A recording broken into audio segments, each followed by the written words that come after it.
Hola Mundo. Revista informativa que comunica y transforma.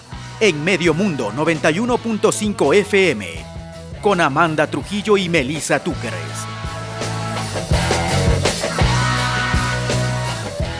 Y ya nos encontramos en nuestros estudios de Hola Mundo, aquí en la entrevista, en la primera entrevista del año, pues tenemos aquí como invitado al abogado Santiago Garrido. Muchísimas gracias por aceptar nuestra invitación, Santiago, bienvenido. Muy amable, muy buenos días, Amanda, gracias por la invitación. Así es, pues Santiago fue presidente del Gobierno Autónomo Descentralizado Parroquial de San Antonio de Ibarra, está cerca de nuestros estudios de Natabuela, y ahora está de candidato para la Concejalía Rural de Ibarra por Alianza 62, Muévete Imbabura. Así que nosotros queremos un poco conversar sobre, Santiago, que tú has ejercido varios cargos en instituciones públicas, tienes una experiencia amplia acerca de aquello, has sido presidente de la Junta Parroquial de San Antonio. ¿Qué experiencia te ha dejado trabajar y ser funcionario público de estas instituciones? Bueno, el tema de ser funcionario público es una buena experiencia en el sentido de que tú estás al frente de una institución y que tienes que generar espacios de socialización, de consultas a la ciudadanía para que puedas, en este caso, ejercer bien tu función. Por ejemplo, el tema del presupuesto participativo, en esa época, en el 2008, se tenía una nueva constitución, el quinto poder del Estado, la participación ciudadana. Veníamos de una constituyente donde todas las personas nos movilizamos con la finalidad de aportar un grano de arena desde diferentes ámbitos al tema de la nueva constitución y era la columna vertebral del proceso político de aquel entonces, del 2009. Entonces la idea es que nosotros logramos ser parte de este proceso de consultas ciudadanas para discutir el presupuesto participativo y también una experiencia súper interesante porque eran las nuevas leyes que estaban implementándose aquí en este caso en el ámbito de los niveles de gobierno, las juntas parroquiales, municipios, gobiernos provinciales. Estábamos en ese proceso de construcción del COTAC, del Código Orgánico de Organización Territorial, Autonomía y Descentralización, el Código de Finanzas Públicas, de Planificación. Entonces eran temas nuevos para el país, por cuanto se instauraba un nuevo orden jurídico en cada una de las instancias y eso permitía que cada uno de los territorios tengamos la oportunidad de conocer la normativa, de poder aplicar los procesos en las diferentes áreas financieras, contables.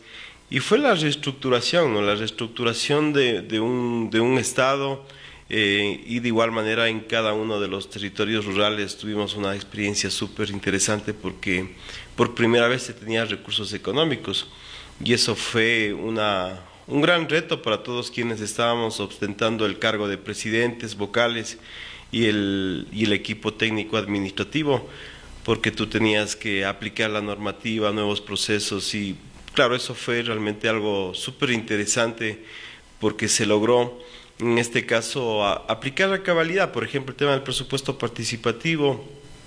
Usted estabas inaugurando el presupuesto participativo como presidente. Sí. ¿Qué experiencias? Sabes que cuando hay dinero, tú sabes que el tema de cuando tú no tienes una sociedad informada, empiezan a especular, empiezas a tener una tergiversación claro. En temas de cuáles son los principios que tú vas a aplicar para la redistribución presupuestaria y claro, con broncas y con felicitaciones, no a la persona que está al frente, sino al proceso. Fue súper interesante porque discutíamos el presupuesto participativo de una manera ordenada, o sea, con la Constitución, con el COTAD, con el Código de Finanzas Públicas y generábamos una sociedad informada. Eso nos permitió a nosotros realmente constituir un proceso nuevo, porque, por ejemplo, ahí se logró hacer expropiaciones para de lotes de terreno para de utilidad pública para poder en este caso tener una proyección a mediano y a largo plazo de construir el mercado, de poder tener un centro de un UPC de policía, el centro de salud, ver cómo podríamos diseñar esa propuesta de que por lo menos la parroquia tenga ya unas contrapartes para poder aplicar a este tipo de proyectos y programas que tenía el Estado. Así es, entonces con esta experiencia de aplicar la nueva normativa, un nuevo régimen, una nueva constitución, tú has logrado ir constituyendo una práctica política dentro de tu territorio. ¿Cuáles han sido los logros que tú has hecho durante tu gestión, por ejemplo, en esa época? Por ejemplo, expropiamos 15.000 metros cuadrados, que era para el tema del mercado, como te mencionaba, el mercado, el centro de salud, el UPC.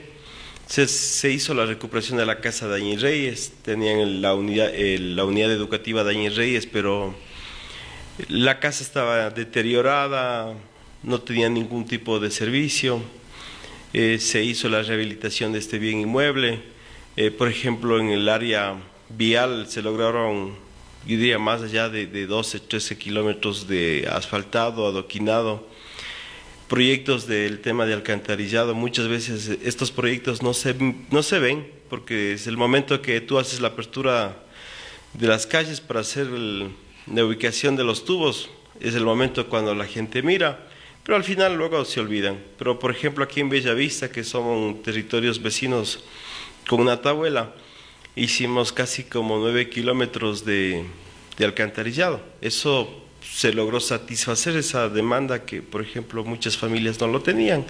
Y claro, casas comunales, se hizo el tema de mejoramiento en algunas unidades educativas, en el centro de salud. Aún siendo estas competencias del Estado, nosotros identificábamos necesidades y podíamos intervenir. En el sector vulnerable, respetábamos el sector vulnerable, por ejemplo, el artículo 249 de la Constitución, del COTAD, determina que tiene que el 10% destinarse a estos sectores de atención prioritaria. Respetábamos el presupuesto de los jóvenes, respetábamos el presupuesto de los niños, de las niñas, mujeres, personas con discapacidad, y se lograba realmente que la ciudadanía tenga voz, que tenga ese espacio para reflexionar. Y claro, con equivocaciones también, ¿no? Porque no todo, en este caso los seres humanos somos bien variantes muchas veces cuando nos dejamos llevar ya del tema politiquero con otro tipo de intenciones, se van tergiversando este tipo de procesos, pero al final logramos tener una sociedad informada, lograr en este caso que el presupuesto se destine al objetivo que se decidió, y logramos hacer un proceso de rendición de cuentas, algo que me llamó mucho la atención en esa administración que tuve la oportunidad, que la rendición de cuentas no hacía solamente la autoridad, sino hacía la gente. Decíamos, tanto se invirtió, en verdad se invirtió, estuvimos como fiscalizadores, parte de este observatorio de la ejecución de obras, y era súper interesante.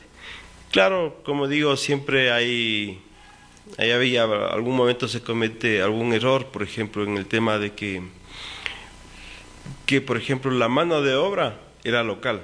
O sea, nosotros tratábamos que la plata, el recurso económico, se quede circulando en el mismo territorio, porque es la única manera de poder, en este caso, que el recurso empiece a circular dentro de las tiendas. Si se tiene un trabajador que sea, en este caso, de la localidad, ese recurso económico se va a destinar a la tienda del barrio, se va a destinar a la farmacia, a alguna institución, en este caso que esté dentro de la localidad.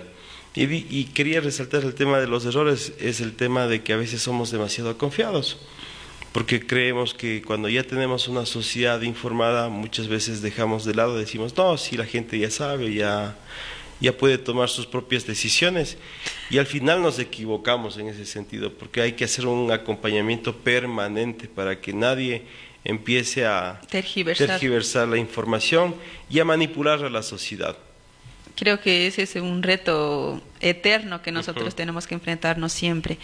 Mira, hoy es que estás de candidato a la Concejalía Rural. ¿Cuánto has recorrido las parroquias? ¿Qué diagnóstico, a grosso modo, tienes tú de la situación del cantón en la ruralidad, el cantón Ibarra? Mira, sabes que he estado yo permanentemente en comunicación con la gente. Si no he estado, en este caso, de funcionario en alguna institución pública privada, siempre he tenido la oportunidad de visitar a los amigos. Creo que eso es lo más grato de la amistad, de visitarlos.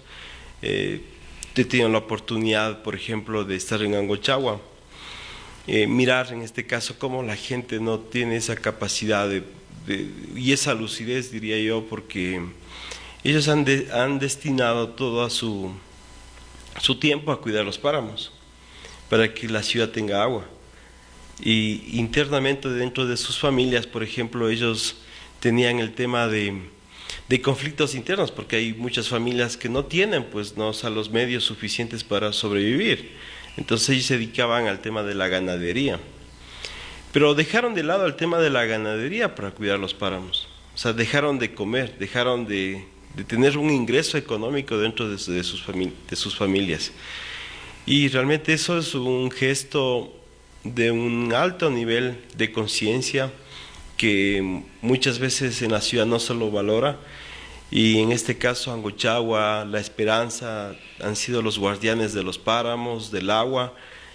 Tienen un concepto mucho más claro de lo que significa el agua, la vida, y creo que es importante, por ejemplo, recompensar ese gesto trabajo histórico de esa gente, haciendo en este caso un proyecto de ordenanza que pueda tener recursos adicionales para que puedan realmente satisfacer las necesidades que tengan en sus localidades, pero esto lo han venido desarrollando desde hace muchos años.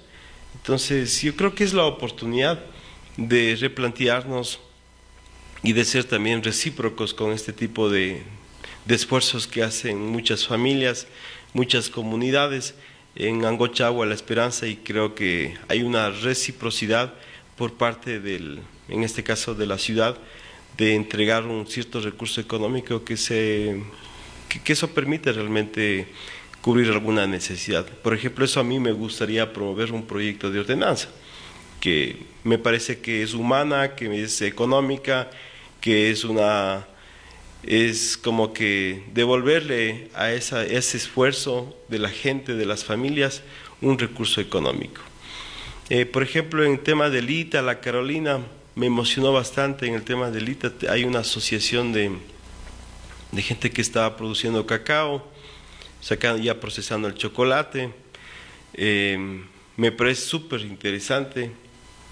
Me agrada bastante el esfuerzo que hace la gente, las comunidades, de sembrar el cacao, de ver la posibilidad ya de exportar. El sueño de ellos es de exportar, pero claro, yo les he dicho, saben que lo importante sería primero el consumo local, o sea, que nuestro producto sea socializado, conocido, valorado aquí en la localidad, y que eso por naturaleza se va a salir fuera de las fronteras el tema de la exportación del chocolate. Y claro, ahí decíamos, por ejemplo, el tema del chocolate, porque en La Carolina, Alita son territorios conflictivos también por el tema minero. Hay diría conflictivos en el sentido de que se debería como municipio y como gobierno provincial realizar realmente un estudio, ¿no? Un estudio técnico para saber cómo está el tema de la explotación minera. Se han hecho retrospecciones, estudios, y son temáticas que deberían conocer la municipalidad. Es un tema que lo manejamos como sociedad, como autoridades en el silencio más eterno, pero creo que deberíamos ser partícipes de lo que pasa en el tema minero, y desde luego la forma como nosotros podemos reactivar económicamente a Alita, La Carolina, que son territorios realmente y Salinas, que están en áreas estratégicas de recursos no renovables. Así es, mira, tú en tu plan de trabajo un poco revisamos el tema de que tú propones 4 grandes problemas. Uno es la vialidad, la falta de políticas públicas para las artes y las culturas como patrimonio, el turismo y el fomento productivo. ¿Cómo se traduce estas problemáticas en la competencia tuya, que es proponer ordenanzas? En el marco de aquello, ¿cuáles serían como tus propuestas? Por ejemplo, en el tema cultural, me parece súper interesante hablar de la economía del conocimiento. Hay muchas habilidades que vienen innatas en la gente, en los diferentes territorios de aquí del Cantón Ibarra, en las 7 parroquias rurales.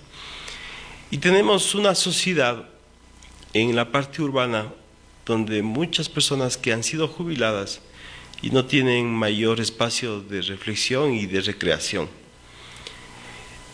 Ver la posibilidad de que se logre constituir una mancomunidad del tema turístico en las 7 parroquias para que estos centros de interpretación turística que se ubiquen en cada una de las parroquias sirvan como museos vivos, pero también como museos donde el turista pueda ir a sentir y a compartir esa experiencia de, por ejemplo, de pitar, de coger la madera y decirle, ¿sabes qué? Puedes hacer este tipo de artesanía utilitaria, de que tengas la oportunidad de irte a La Esperanza, a Angochagua, mirar el tema de los bordados el bordado y el tejido, ver cómo puedes tú no solamente indicarle la técnica, sino contarle la historia, cómo tú aprendiste, ¿no es cierto? Cómo fue el tema artesanal en tu vida, o sea, cómo llegó tal vez por tu abuelito, por tu abuelita, o es un tema de largas décadas que tu familia está involucrada en el ámbito artesanal. Y eso ocurre en Ambuquí de igual manera, ¿no? Con el tema de la producción, el tema del lobo, del mango, de diversos árboles, plantaciones frutales que tienen allá. La idea es que tanto en el ámbito artesanal como en el ámbito agrícola son temáticas vinculantes, porque el término cultura viene de cultivar la tierra. Y empezamos, la idea es cómo podemos mirarlo de una manera integral para cultivar nuestros principios, nuestros valores, nuestras técnicas y mostrarle al mundo lo que nosotros somos. Y creo que esa es la única manera de poder mantenernos en comunicación permanente, pero de una comunicación adecuada, porque va a fluir esas experiencias, esas anécdotas, va a haber esa combinación de sentimientos, de valores, y va a haber ese vínculo que todos los seres humanos necesitamos, ser escuchados, de conversar. Pero lo que pasa es que a veces estas ideas, estas propuestas no son bien acogidas en el Consejo Municipal. Es como una deuda que tiene el municipio, ¿no? De hacer una política pública clara con recursos para hacer este tipo de inversiones que tú estás planteando. ¿Cómo hacer de que la gente comprenda, por ejemplo, el Consejo Municipal, el municipio, la gente mismo comprenda de que la cultura, las artes son una prioridad en el desarrollo del ser humano? Yo le veo que es algo fundamental para el desarrollo del pensamiento. O sea, si nosotros no le apostamos al tema cultural, es como que estamos paralizándole mentalmente al ser humano. La idea es buscar la oportunidad de generar este espacio cultural, de buscar los medios y mecanismos para poder implementar la política cultural en la Municipalidad de Ibarra, porque creo que hay que ir a romper los formatos que, no sé si es bien utilizado el término, romper los formatos predeterminados dentro de una forma tradicional del quehacer de la política dentro de un municipio. Y digo tradicional porque no es que se siente el alcalde, los concejales, estar sentaditos ahí conversando de las políticas, sino buscar la forma, cómo podemos aglutinar a todos los sectores. Por ejemplo, el sector artesanal, ¿cuántos artesanos tenemos en todo el cantón?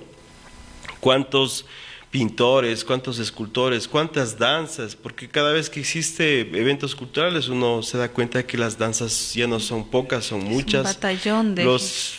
En este caso, los grupos musicales, ve la posibilidad de que se pueda realizar procesos de formación y capacitación que creo que son fundamentales.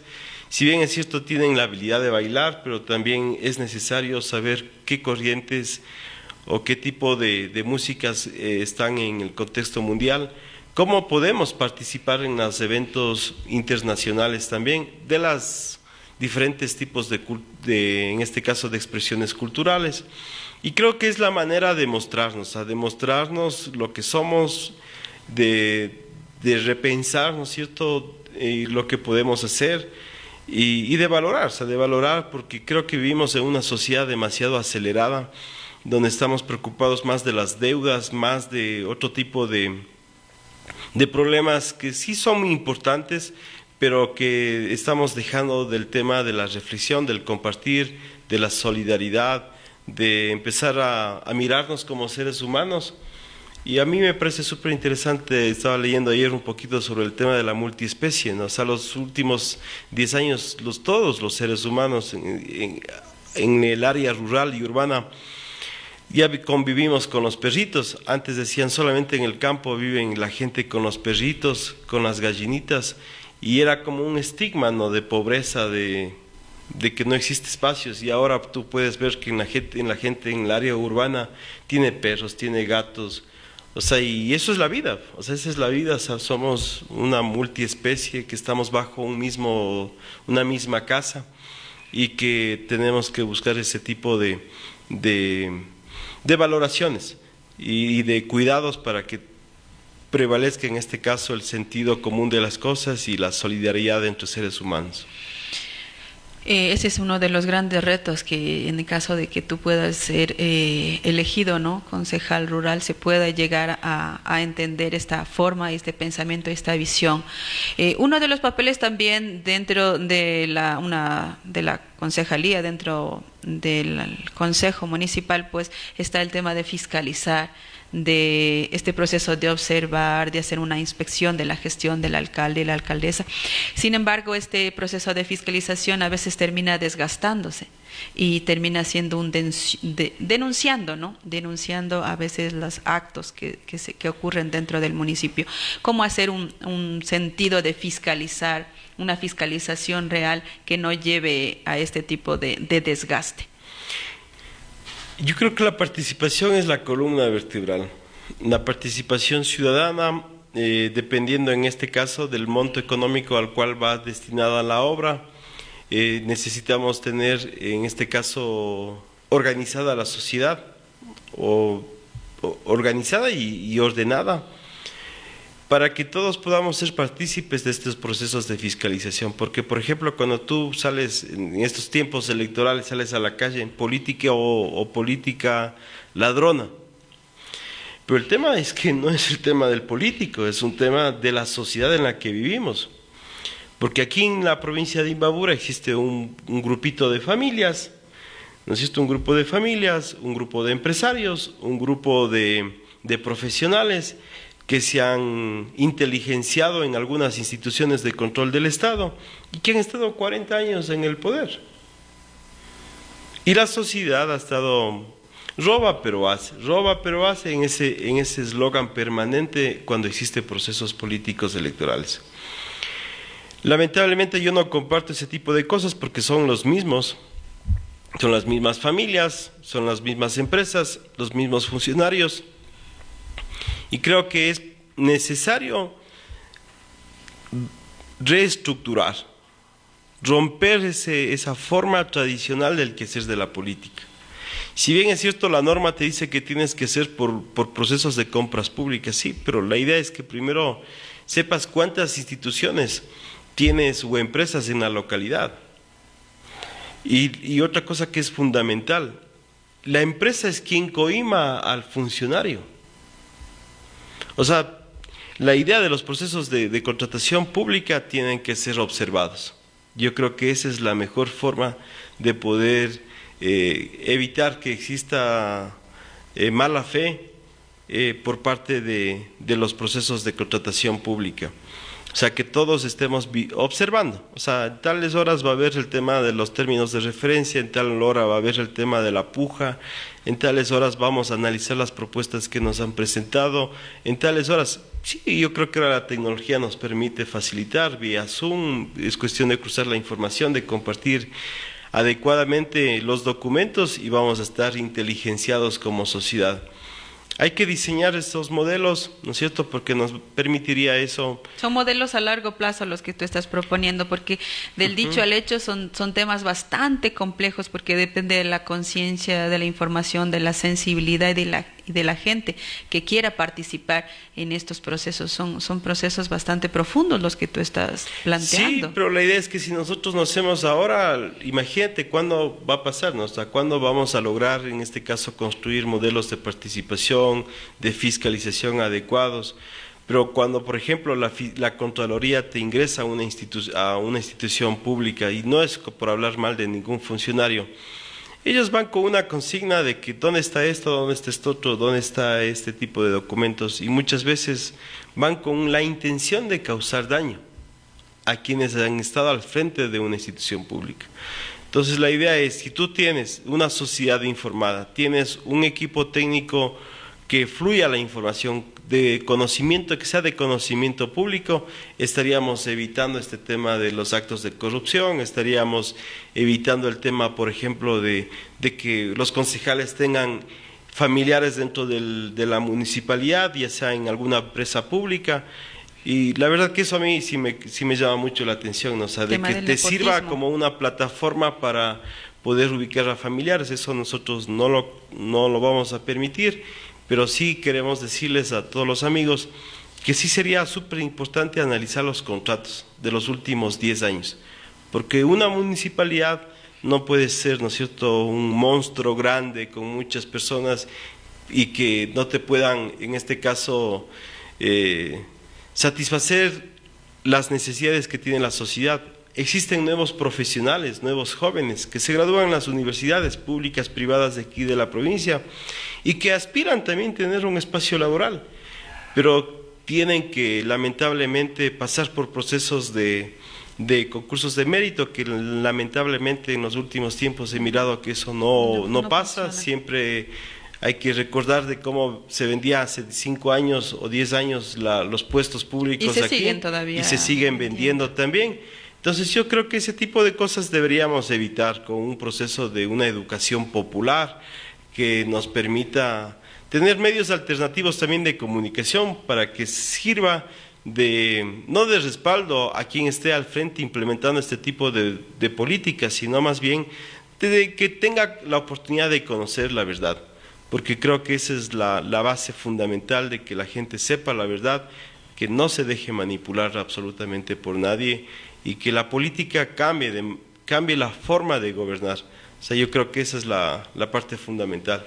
Y aquí nosotros, como una última pregunta, un poco para culminar, nos hemos extendido, y ¿cómo garantizar que el voto que la gente te da y no termine decepcionado? El día de ayer yo recibí un mensaje de una ciudadana que le agradezco de antemano por su mensaje y me decía: mire, hay que cuidar las urnas, hay que cuidar el tema, no solamente en el proceso electoral, sino el momento que llegan las urnas y que llegan las papeletas a los recintos electorales. Porque he mirado y tuve la mala suerte de observar cómo manipulaban antes de que se presente el proceso electoral, y eran manipuladas las papeletas a la vista y muchas veces de quienes están en custodia de estos documentos. Entonces la idea es cómo nosotros podemos cuidar. La idea es que las organizaciones políticas deberíamos ser los custodios en este caso de que esto, o sea, que sea un voto claro, transparente, democrático, que realmente pueda cumplir los resultados finales y que dé la victoria a quien haya ganado por la voluntad popular de la ciudadanía.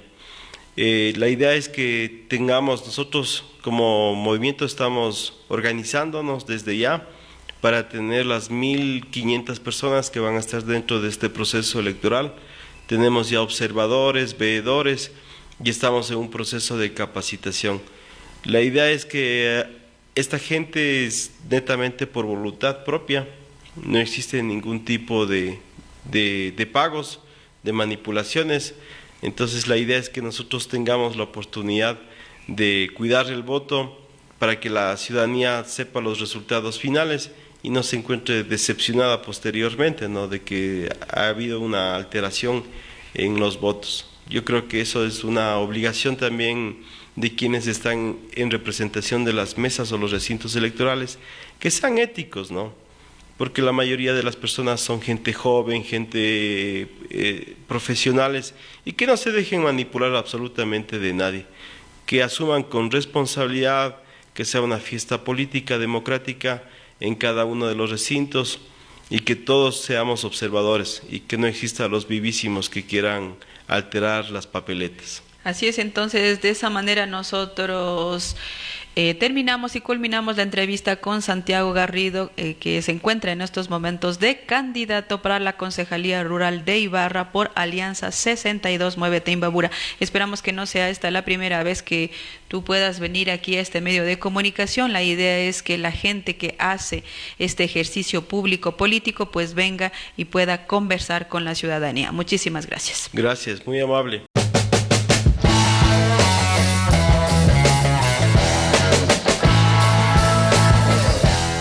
Hola Mundo. Revista informativa que comunica y transforma. En Medio Mundo 91.5 FM. Con Amanda Trujillo y Melisa Túqueres.